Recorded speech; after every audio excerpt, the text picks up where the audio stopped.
Good morning everyone. आज हम पढ़ेंगे विराम चिन्हों का प्रयोग। इसमें ये चैप्टर बहुत ही महत्वपूर्ण प्रश्न है। ये शिक्षक भर्ती एवं सीजी टेट में 2 नंबर का आएगा, इसीलिए इसको ध्यान से आप लोग देखिएगा। तो यहाँ पे हम लोग देखेंगे कि विराम चिन्ह का अर्थ क्या होता है। तो विराम चिन्ह का अर्थ होता है रुकाव या ठहराव से है। इसका परिभाषा है लिखने में रुकावट या विराम के स्थानों को जिन चिन्हों द्वारा प्रकट किया जाता है उसे विराम कहते हैं। किसे कहते हैं? जहाँ लिखने में रुकावट या विराम के स्थानों को जिन चिन्हों द्वारा प्रकट किया जाता है उसे विराम कहते हैं। विराम चिन्ह के बदलने से वाक्य का अर्थ बदल जाता है। जैसे उसे रोको मत, जाने दो। और यहाँ पे देखिए, उसे रोको मत, जाने दो। तो आवश्यकता क्या है इसमें? भाव और विचारों की स्पष्टता अभिव्यक्ति के लिए है। दूसरा है वाक्य के सुंदर गठन के लिए। और तीसरा लेखक की मनोदशा को स्पष्ट करने के लिए। और चौथा है भाव अभिव्यक्ति स्पष्टता के लिए। कथन है विराम चिन्ह शुद्ध भाषा रचना से संबंधित है। विराम चिन्हों के नियम बहुधा वाक्य पृथक्करण पर स्थापित किए गए हैं, परंतु अधिकांश में इनका प्रयोग अर्थ पर ही अवलंबित है। हिंदी में पूर्ण विराम को छोड़कर शेष चिन्ह अंग्रेजी भाषा के हैं। नोट: 19वीं सदी के पूर्वार्ध तक हिंदी तथा अन्य भारतीय भाषाओं में विराम चिन्हों के रूप में 1 पाई 2 पाई का प्रयोग होता था।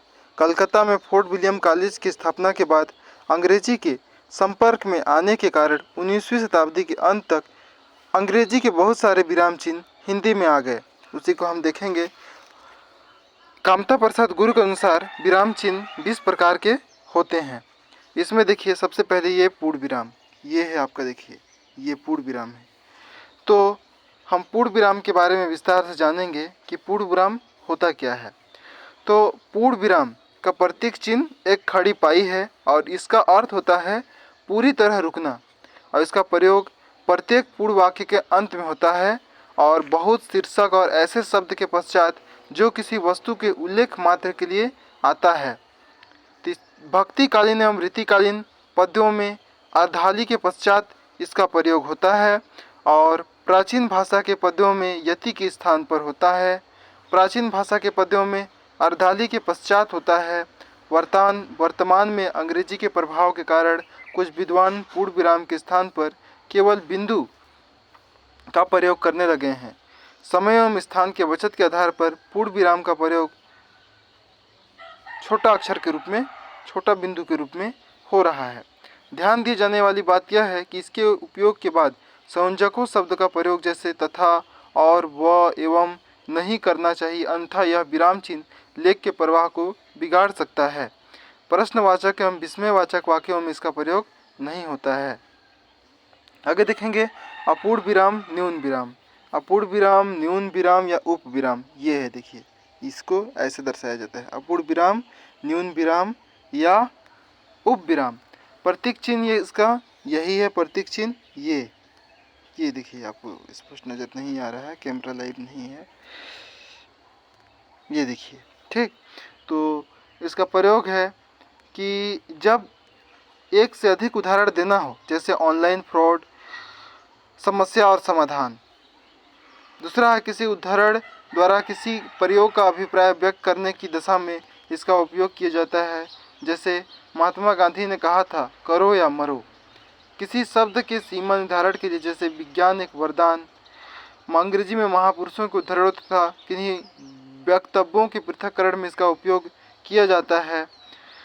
लिखित संवादों में उप विराम का प्रयोग होता है, जैसे राम आप कहाँ जा रहे हो, श्याम मैं बाजार जा रहा हूँ। अपूर्ण विराम पर अर्ध विराम की तुलना में कुछ अधिक समय ठहरना पड़ता है। अब देखेंगे अर्ध विराम। ये अर्ध विराम है, इसको इस चिन्ह से दर्शाया जाता है, देखिए ये अर्ध विराम, ठीक ना। और इसको देखिए, अर्ध विराम के हम लोग जानेंगे कि अर्ध विराम होता क्या है। तो देखिए, प्रतीक चिन्ह इसका यही है। तो जब कहीं पर अल्प विराम के कुछ अधिक किंतु कुछ पूर्ण विराम से कुछ कम रुकना होता है, यदि 2 या 2 से अधिक वाक्यों के उपयोग करने से उनके मध्य बहु संबंध न हो, तब इनके मध्य अर्धविराम का उपयोग होता है, जैसे वह फिर आएगा, सबको परेशान करेगा, किसी का कहना नहीं मानेगा और वही कहना फिर शुरू हो जाएगी। तीसरा है, यदि दो उपवाक्यों के मध्य अल्प विराम हो तो प्राय भ्रांतियों से बचने के लिए अर्धविराम लगाया जाता है। जैसे राम का लड़का मोहन आना चाहे तो आ सकता है, परंतु शर्त यह है कि परिश्रम से वह कार्य करे। 4. जब एक वाक्य का भाव दूसरे वाक्य से पूरा हो या दूसरे वाक्य का भाव पहले वाक्य से पूरा हो, जैसे वह व्यक्ति अच्छा नहीं है, ऐसा उसके मित्र भी कहते हैं। अब आगे देखेंगे हम अल्प विराम। ये है अल्प विराम, इसको इस चिन्ह से दर्शाते हैं। इसका प्रतीक चिन्ह ये है, देखिए ये प्रतीक चिन्ह है। इसका शाब्दिक अर्थ इसका होता है कि जैसा कि नाम से ही ज्ञात है, जहाँ पर भी बोलने और पढ़ने के लिए अल्प विराम के लिए रुकना पड़ता हो, एक ही पद जैसे पदबंध या वाक्यांश के लिए, किंतु उनके मध्य और तथा आदि समुच्चय बोधक शब्द न हो, या जब वाक्य में दो या दो से अधिक समान पद आए और उनके मध्य संयोजक शब्द एक और की संभावना हो, तो या एक ही वर्ग के एकाधिक शब्दों को अलग दर्शाने के लिए अल्प विराम का प्रयोग होता है। अब देखेंगे प्रश्नवाचक चिन्ह। ये है प्रश्नवाचक चिन्ह। प्रतीक चिन्ह इसका ये होता है और प्रयोग होता है जब एक प्रश्न सवाल का बोध करने वाले वाक्य के अंत में पूछा जाता है, जैसे कौन आ रहा है। दूसरा है प्रश्न के भाव वाले वाक्य में भी, जैसे अच्छा आप पढ़ रहे हो। तीसरा है प्रश्नवाचक वाक्यों में प्राय कौन, क्या, कहाँ, जब, कब जैसे प्रश्नवाचक शब्दों का प्रयोग किया जाता है, जैसे माँ ने बेटे से कहा देर हो रही है, कब आओगे। अब आगे देखेंगे हम लोग विस्मय विराम चिन्ह। ये देखिए, ये विस्मय विराम चिन्ह है, इसका इस निशान से दर्शाया जाता है। तो इसके बारे में हम लोग देखेंगे विस्मय विराम चिन्ह के बारे में कि इसको इस चिन्ह से दर्शाया जाता है। और विस्मय विराम चिन्ह को हम लोग विस्तार से जानेंगे। ये देखिए विस्मय विराम चिन्ह, विस्मय विराम चिन्ह